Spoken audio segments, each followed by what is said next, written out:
So today I want to discuss one of the important topic in a trigonometry, that is the trigonometric equation. तो trigonometric equation को समझने के लिए पहले के आपको लेक्चर्स क्लियर होने चाहिए, थोड़ा बहुत ग्राफ का कंसेप्ट क्लियर होना चाहिए और ट्रिग्नोमेट्री का आइडिया होना चाहिए, उसकी वैल्यूज़ कैसे एवेल्युएट करते हैं डिफरेंट एंगल पे, ये सारी चीज़ें क्लियर होनी चाहिए। बाकी चीज़ें आसान है, इतना डिफ़िकल्ट नहीं है। तो वीडियो को देखें, 2-4 मिनट का समय दे, चीज़ें क्लियर होगी, वीडियो पे बने रहें।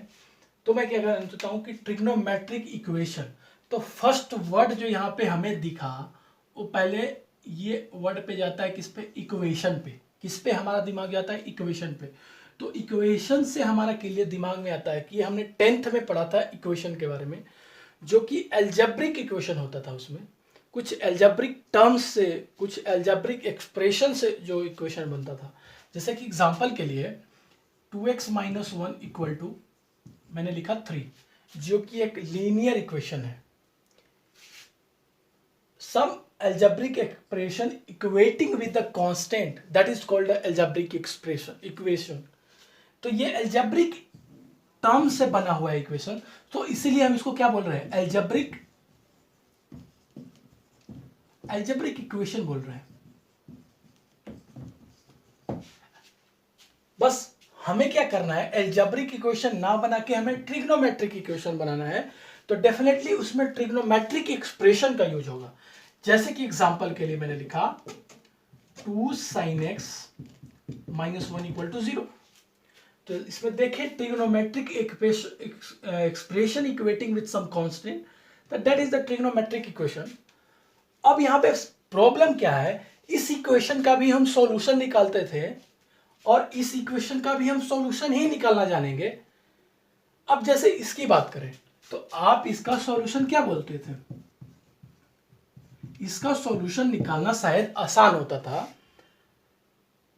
इसका सॉल्यूशन क्या होगा, x इज इक्वल टू, जो इसको सेटिस्फाई करे, इस इक्वेशन को LHS और RHS दोनों इक्वल कर दे, तो OX आपका क्या है, तो शायद 2 है, x इज इक्वल टू 2 है, जो इसके इक्वेशन को सेटिस्फाई करेगा।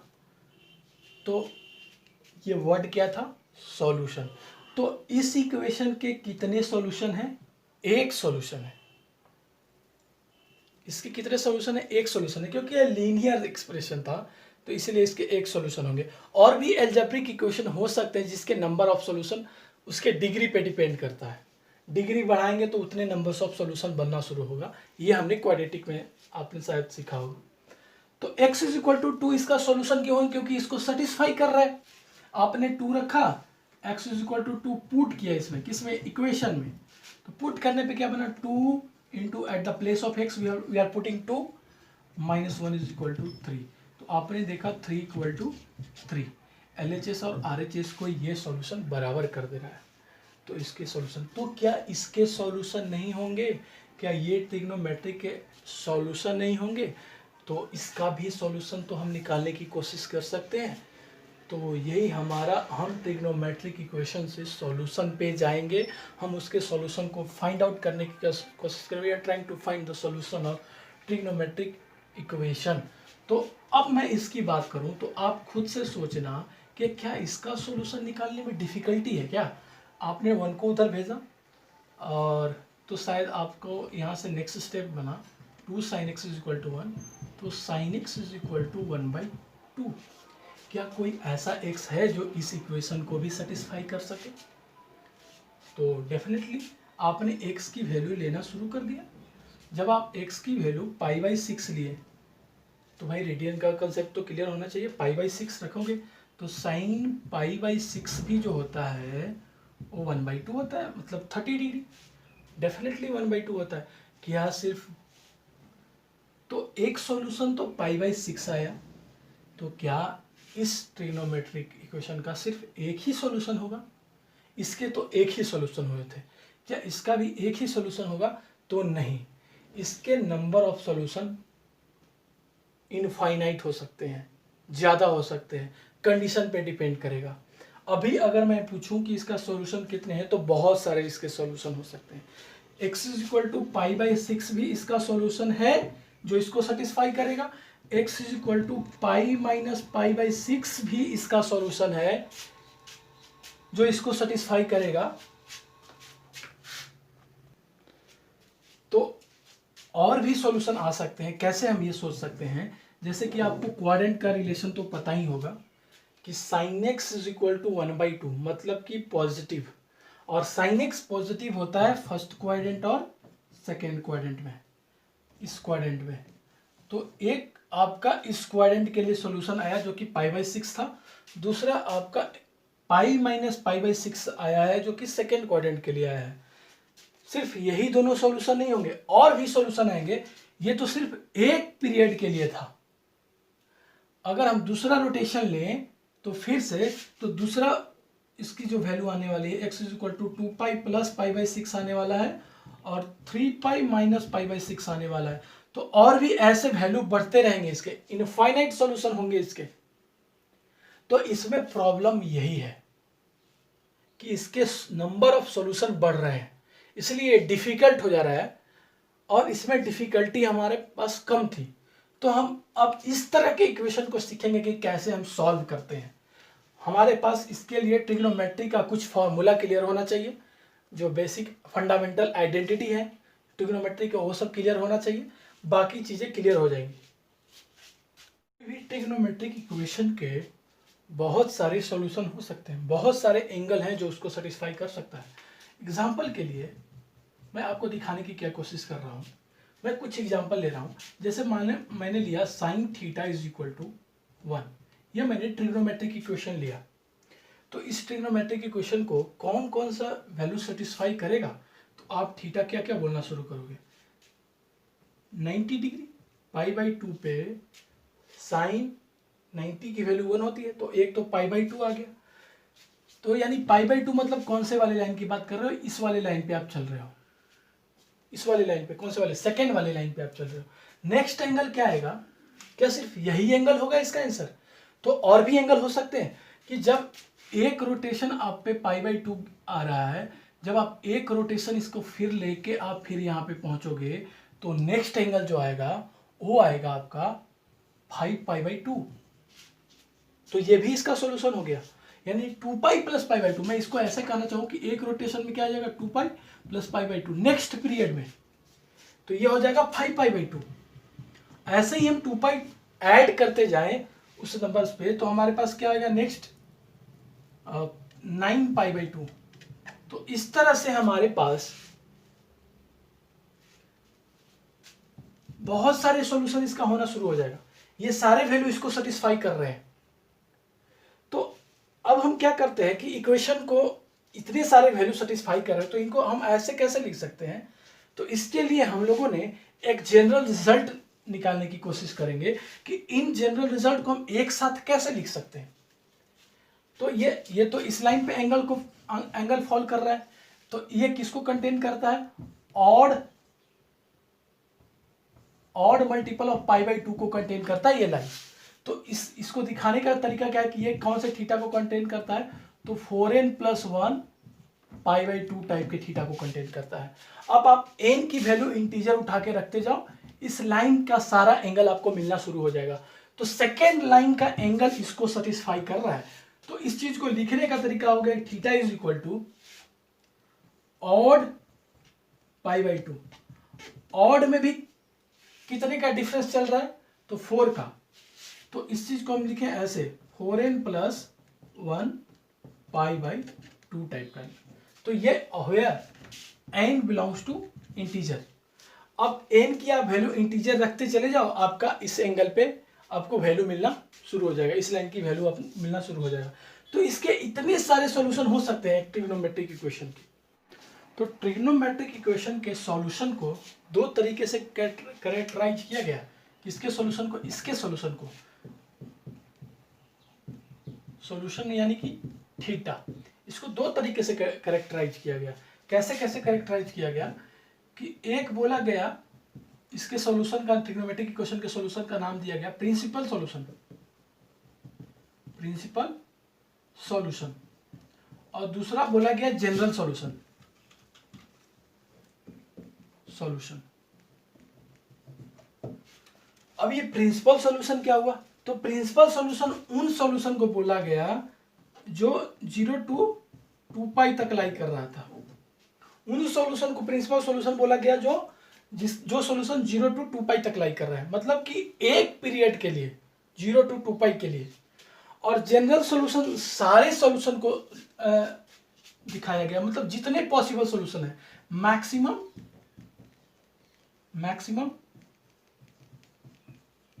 पॉसिबल सॉल्यूशन, ये जनरल सॉल्यूशन दिखाया गया। तो हम बारी बारी से इन चीजों के बारे में डिस्कस करेंगे। पहले हम डिस्कस करेंगे प्रिंसिपल सॉल्यूशन के बारे में कि how can we solve the trigonometric equation, how can we find the principal solution of trigonometric equation. तो उन सॉल्यूशन को बोला गया किससे?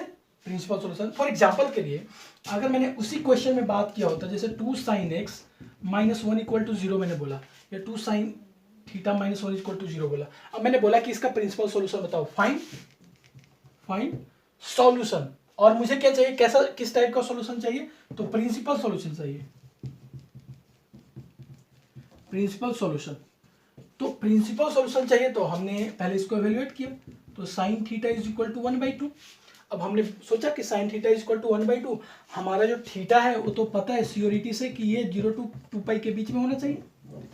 तो उस थीटा को हमने ढूंढने की कोशिश करना शुरू कर दिया। तो आपको पहला थीटा मिल गया, कौन सा? फर्स्ट क्वाड्रेंट के लिए π/6। कौन से क्वाड्रेंट में? sin θ पॉजिटिव है = 1/2। पॉजिटिव कौन कौन से क्वाड्रेंट होता है? ये फर्स्ट में और सेकंड में। तो दो सॉल्यूशन मिलेंगे, एक π/6 मिला, दूसरा मिलेगा π - π/6। कौन से क्वाड्रेंट के लिए? सेकंड क्वाड्रेंट के लिए। अब कहोगे कि ये क्यों सर? तो sin π - π/6 जो होता है बेसिकली ये कितना हो गया? sin 5π/6, इसकी भी वैल्यू कितनी होती है? 1/2 ही होती है। तो ये दो सॉल्यूशन मिला। अब हम इसको, यानी कि एक बन गया हमारे पास π/6, एक बन गया 5π/6।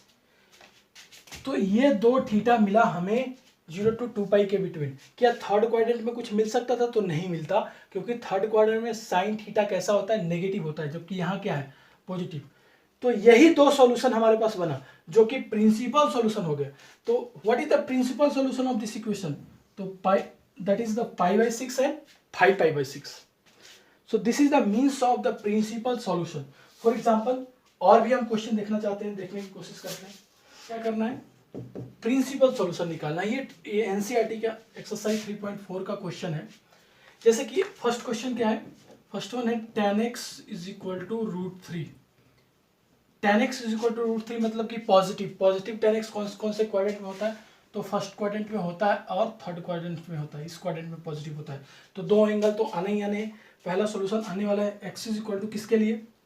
फर्स्ट क्वाड्रेंट के लिए। तो पहला वैल्यू क्या हो जाएगा? क्योंकि tan किसकी वैल्यू होती है? π/3 की वैल्यू होता है √3। और किसकी वैल्यू होता है? तो एक हमारे पास थीटा क्या बना? x क्या बना?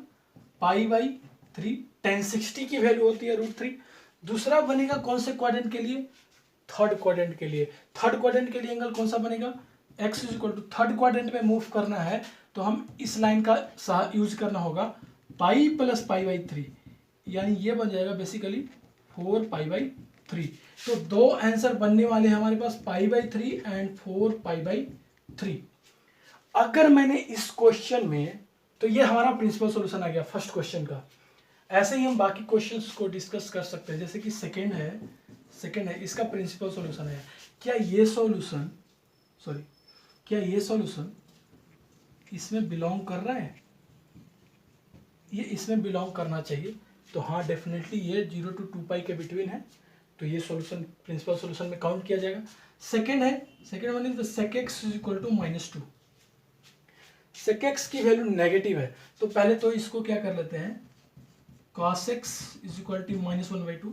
रेसिप्रोकल दोनों साइड कर दिया, तो cos x = -1/2। That is cos theta is the negative. cos theta negative कौन से क्वाड्रेंट में होता है?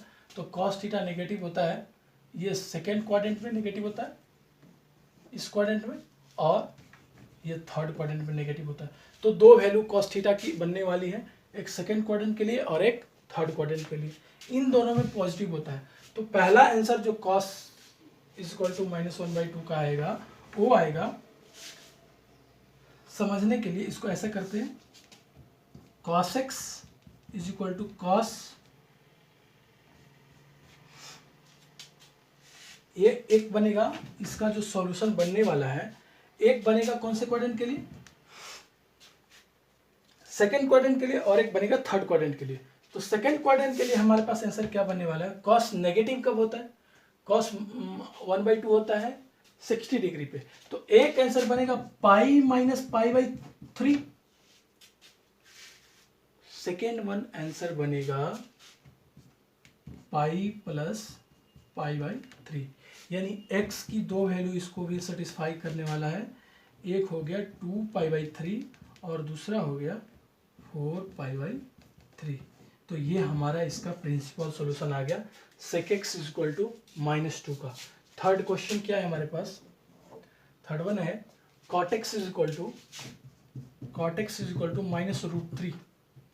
तो इसको ज़्यादा बेटर होगा कि हम 10 में कन्वर्ट कर लें। तो हमने क्या किया, दोनों साइड रेसिप्रोकल कर दिया, 1/10x इज इक्वल टू -1/√3, दोनों साइड रेसिप्रोकल लिया है। तो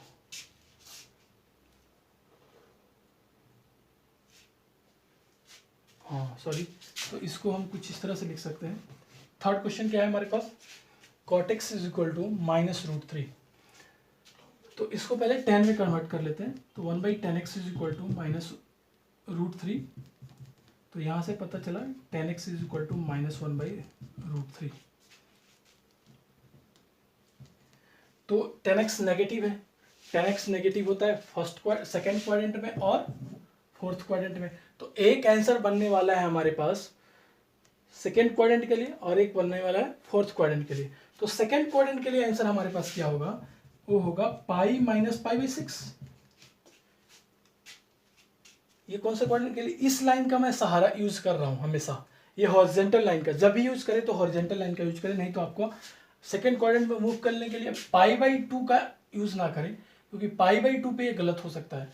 π/2 प्लस π/6 ये आपके ट्रिग्नोमेट्रिक फंक्शन को ही चेंज कर देगा। ये वैल्यू आपको देगा -1/√3। सेकेंड वैल्यू क्या होगा इसका, फोर्थ क्वाड्रेंट के लिए बनेगा, जो कि क्या होगा 2π माइनस π/6। तो इसका एलसीएम लेने के बाद आपको पता चला 5π/6 और दूसरा बन गया 11π/6। तो ये दो सॉल्यूशन बने जो कि प्रिंसिपल सॉल्यूशन होगा थर्ड क्वेश्चन के लिए। अब आते हैं नेक्स्ट क्वेश्चन पे। तो fourth question is what, cosec x is equal to -2। तो इसको साइन में हम कन्वर्ट कर ले, 1/sin x is equal to -2, that is what sin x is equal to -12। Means sin x is negative, sin x is negative in third quadrant and fourth quadrant. तो दो solution बनने वाले हैं हमारे पास sin x -12 के लिए, एक third quadrant के लिए और एक फोर्थ क्वाड्रेंट के लिए। तो इसको सॉल्व करने का क्या तरीका है, sin x लिखा है, इसको हम ऐसे भी लिख सकते हैं कि sin π/6, और इसको हमको मूव कौन से क्वाड्रेंट में कराना है, थर्ड और फोर्थ में। तो थर्ड में मूव कराने के लिए क्या, एक एंगल आ जाएगा पाई प्लस π/6 थर्ड के लिए, और दूसरा हो जाएगा 2π माइनस π/6। देखिए हम वर्टिकल एंगल का यूज नहीं कर रहे हैं, हॉरिजेंटल लाइन का यूज कर रहे हैं। तो जब भी यूज करें तो ये हॉरिजेंटल लाइन का यूज करें। अगर हमें ट्रिग्नोमेट्रिक फंक्शन को चेंज ना करना हो, तो अगर आप वर्टिकल लाइन को सहारा यूज करेंगे तो ये एंगल गलत हो जाएगा। आप इसकी वैल्यू निकालें, आपका सही बनने वाला है। एक आएगा किसके लिए, फोर्थ क्वाड्रेंट के लिए। तो that answer is what, x is equal to 2π minus π/6। So यहाँ से हमें x क्या मिला, यहाँ से मिल गया 7π/6 and second one is what 11π/6। तो यहाँ से हमारे पास दो प्रिंसिपल सॉल्यूशन बना, और ये सॉल्यूशन सॉल्यूशन किसको बोला जा रहा है, इसको प्रिंसिपल सॉल्यूशन बोला जा रहा है। उन सॉल्यूशन को बोला जा रहा है जो 0 to 2π के बिटवीन लाई करेगा। तो ये हमारा ट्रिग्नोमेट्रिक का एक टाइप का सॉल्यूशन हुआ, that is the principal solution.